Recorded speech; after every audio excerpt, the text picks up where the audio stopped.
What's going on, guys? Apathetic here, and today we are discussing the changes that have finally landed for the Lunas Howl and Not Forgotten. As many of you have heard, the Not Forgotten and Lunas Howl have had their RPM changed from 180 to 150. A Magnificent Howl only works on body shots, but now has bonus range as well. So I'm going to cover how the gun feels post nerf, and lastly, if I think this nerf will achieve what Bungie was hoping for. Let's get into it. So I've had some time to play with this weapon since the patch, and as you would expect, it feels different. Not bad, not good, just different.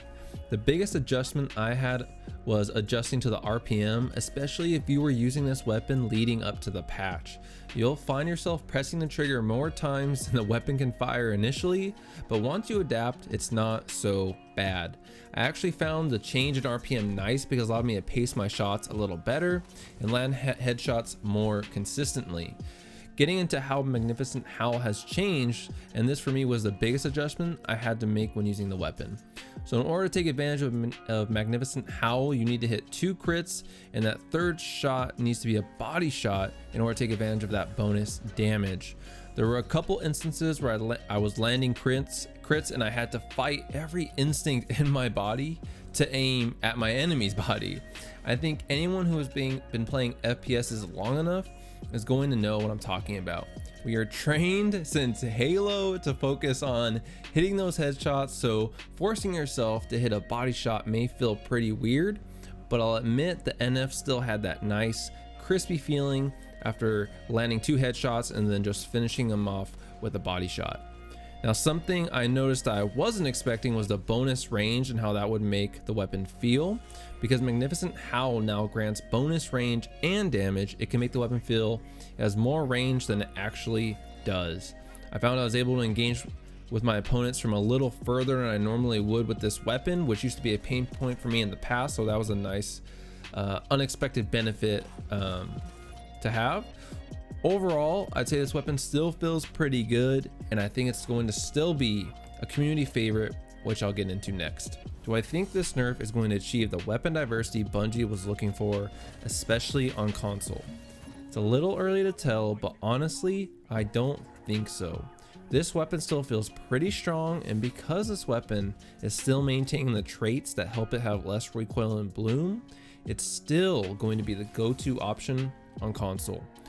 All things created equal and remove the bloom and recoil, then console will get the diversity they're looking for. But until then, I believe Not Forgotten and Lunas will still dominate on console because, as I mentioned in my previous video regarding the nerfs, Bungie has yet to address the systemic issue of bloom and recoil and in-air accuracy for other hand cannons on console.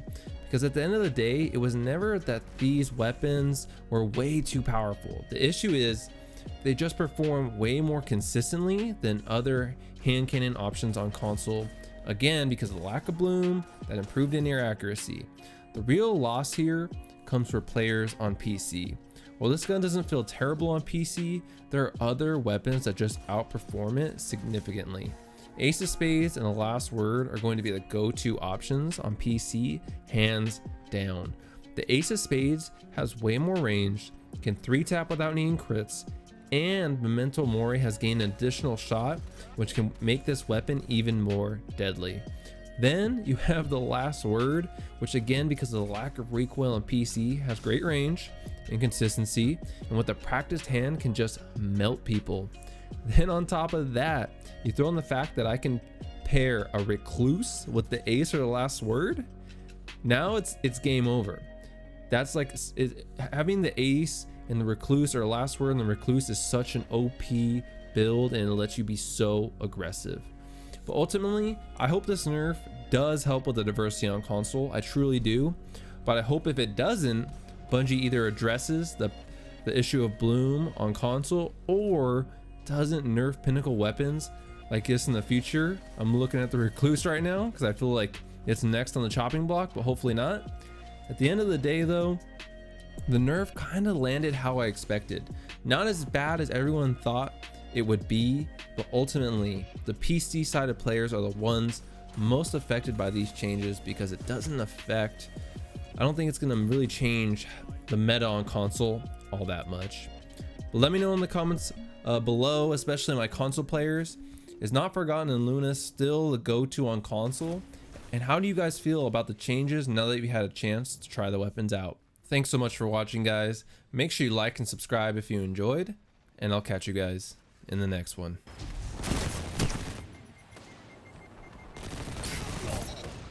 Zone A lost.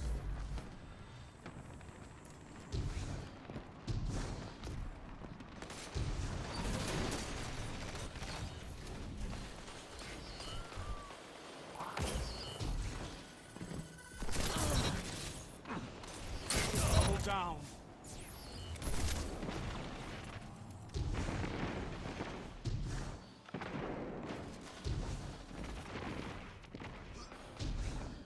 Zone C captured. You have advantage. You're pulling ahead. Keep it that way. Double down. Your legend rose. Strength in numbers, Guardian. Excellent.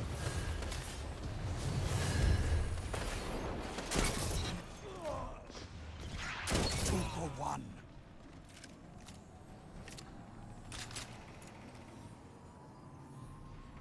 You captured Zone A. That's a power play. You took them, now hold them. 2 for 1. Together as one. I love it.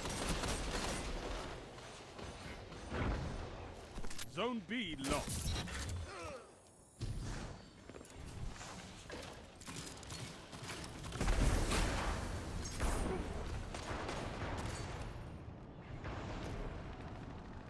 Three minutes left.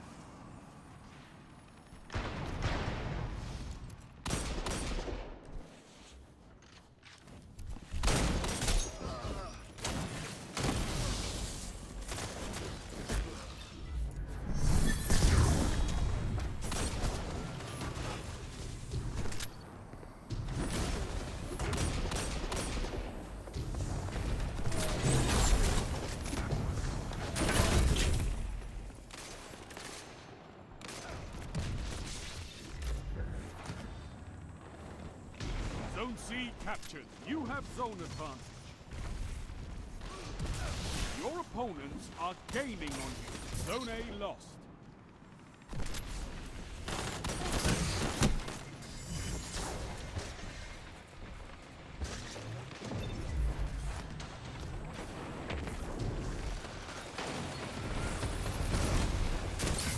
Your enemy can't kill if they're dead.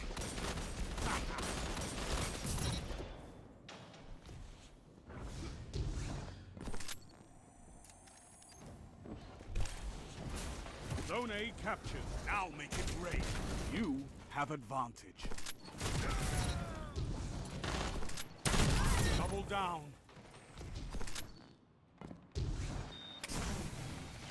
Zone A lost. Tell them to line up faster. Double down. Zone B captured. You have advantage.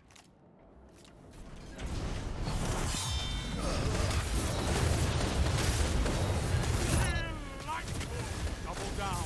3 opponents down. Fantastic work. You're unstoppable. 1 minute. Keep this up and the battle is yours.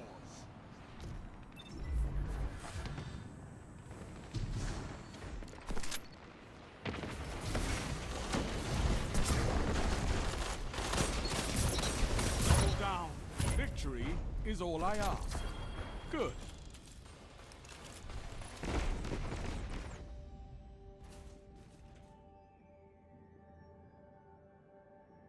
Zones controlled. Targets eliminated. Nice work. Perfect. Perfect.